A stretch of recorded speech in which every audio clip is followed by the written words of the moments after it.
ಅವ್ರ ಬ್ಲಡ್ ಅಲ್ಲಿ ಇರೋ ಕಾರಣ ಅಂದ್ರೆ ಜನರ ಮನಸ್ಸನ್ನ ರಂಜಿಸೋದಕ್ಕೆ ಅವ್ರು ಇವತ್ತು ಕೂಡ ಎಷ್ಟು ಶ್ರಮ ಪಡ್ತಾರೆ ಅನ್ನೋದಕ್ಕೆ ಇವತ್ತು ಶ್ರೀಮುರಳಿನೇ ಸಾಕ್ಷಿ.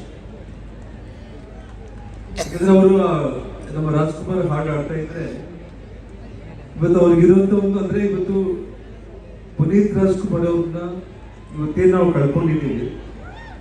ಅಂದ್ರೆ ಇವತ್ತು ದೇವರಾಗಿ ಉಳ್ಕೊಂಡ್ಬಿಟ್ಟಿದ್ದಾನೆ. ಇವತ್ತು ಪುನೀತ್ ರಾಜ್ಕುಮಾರ್ ಇವತ್ತು ದೇವರಾಗಿ ಇಡೀ ಕರ್ನಾಟಕ ರಾಜ್ಯದಲ್ಲಿ ನಾವು ಯಾವ ಹಳ್ಳಿಗೆ ಹೋದ್ರೂ ಕೂಡ ಶ್ರೀಮುರಳಿ ಅವರೇ, ಯಾವ ಹಳ್ಳಿಗೆ ಇವತ್ತಿಲ್ಲಿ ಗಂಗಾವತಿ ವಿಧಾನಸಭಾ ಕ್ಷೇತ್ರದಲ್ಲಿ ಒಂದು ಚುನಾವಣಾ ಪ್ರಚಾರಕ್ಕೆ ನಾನು ಹೋಗ್ತಾ ಇದ್ರು ಕೂಡ ಪ್ರತಿ ಹಳ್ಳಿಯಲ್ಲಿ 3-4 ಸೆಂಟರ್ಗಳಲ್ಲಿ ಪುನೀತ್ ರಾಜ್ಕುಮಾರ್ ಫೋಟೋನ ಪ್ರತಿಮೆಗಳನ್ನಿಟ್ಟು ಇವತ್ತು ಜನ ಒಂದು ದೇವರ ರೀತಿಯಲ್ಲಿ ನೋಡ್ತಾ ಇದ್ರು.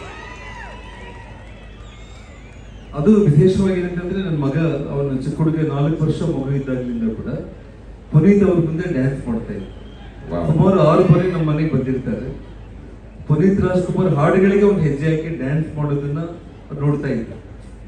ಅವ್ನು ಬೆಳೆದ ಮೇಲೆ ಅವನು ಹೀರೋ ಆಗ್ಬೇಕು ಅನ್ನೋ ಮಾತು ನಾನು ತಿಳಿಸಿದ ತಕ್ಷಣ ರಾಧಾಕೃಷ್ಣ ಅವರು ಮಾಯ ಬಜಾರ್ ಸಿನಿಮಾ ಡೈರೆಕ್ಟರ್ನ ನಿಮ್ಮ ರಿಲೇಟಿವ್ಸ್ ನಮ್ಮ ರಾಮ್ಕುಮಾರ್ ಮಗನಿಗೆ ಡೈರೆಕ್ಟ್ ಮಾಡ್ಲಿಕ್ಕೆ ರೆಡಿಯಾಗಿತ್ತು. ಆದ್ರೂ ಕೂಡ ಪುನೀತ್ ಅವ್ರು ಹೇಳಿದ್ರು, ಅಣ್ಣ ಚಿಕ್ಕ ಮಗು ಇದ್ದಾಗಲಿಂದ ನಾನು ನೋಡ್ತಾ ಇದ್ದೀನಿ, ಫಸ್ಟ್ ಪ್ರಿಫರೆನ್ಸ್ ನಿನ್ನ ಮಗನಿಗೆ ಅಂತೇಳಿ ಡೈರೆಕ್ಟರ್ನ ಕಳಿಸಿ ಕಥೆಯಲ್ಲಿ ಇನ್ವಾಲ್ವ್ ಆಗಿ ಮತ್ತು ಕೊನೆ ಜೇಮ್ಸ್ ಮೂವಿ ಶೂಟಿಂಗ್ ನಡೆಯೋ ಸಂದರ್ಭದಲ್ಲಿ ಕಿರೀಟಿನ ಒಂದು 8 ದಿನ ಜೊತೆಯಲ್ಲೇ ಇಟ್ಕೊಂಡು ಶೂಟಿಂಗ್ ನಡೆಯುವಂಥ ಟೈಮ್ನಲ್ಲಿ ಅದಾದ 1 ತಿಂಗಳಿಗೆ ಈ ಘಟನೆ ಆಯಿತು. ಈಗಲೂ ಕೂಡ ಅವನು ಮಗ 1 ತಿಂಗಳು ಕೂಡ ಅವನು ತಡ್ಕೊಳ್ಳಿಕ್ಕಾಗಲಿಲ್ಲ ದುಃಖದಲ್ಲಿ.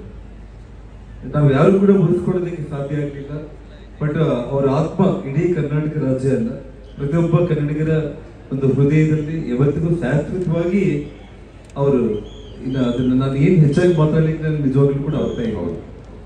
ಇವತ್ತು ತಮ್ಮ ಬಗ್ಗೆ, ತಮ್ಮ ಕುಟುಂಬ, ತಮ್ಮ ಅಣ್ಣ ತಮ್ಮಂದರು, ತಮ್ಮ ವಿನಯ ವಿಧೇಯತೆ, ಜನರ ಬಗ್ಗೆ ತಮಗಿರುವಂಥ ಗೌರವ, ಅದರಿಂದ ಅವ್ರ ಆಯುಷ್ಯ ಏನಿದೆ ಆ ಬ್ಯಾಲೆನ್ಸ್ ಅದೆಲ್ಲ ನಿಮ್ಮ ಕುಟುಂಬದಲ್ಲಿರೋ ಎಲ್ಲ ಕಲಾವಿದರಿಗೆ ದೇವರನ್ನ ಆ್ಯಡ್ ಮಾಡಿ ಎಲ್ಲರೂ 100 ವರ್ಷಕ್ಕಿಂತ ಹೆಚ್ಚಾಗಿದ್ದು ನಮ್ಮ ಕನ್ನಡಿಗರಿಗೆ ಶಾಶ್ವತವಾಗಿ ಮನೋರಂಜನೆ ಕೊಡೋ ಕುಟುಂಬ ನಿಮ್ದು ಯಾವತ್ತಿಗೂ ಆಗ್ಬೇಕು ಅನ್ನುವಂಥ ಒಂದು ನನ್ನ ಆಸೆ.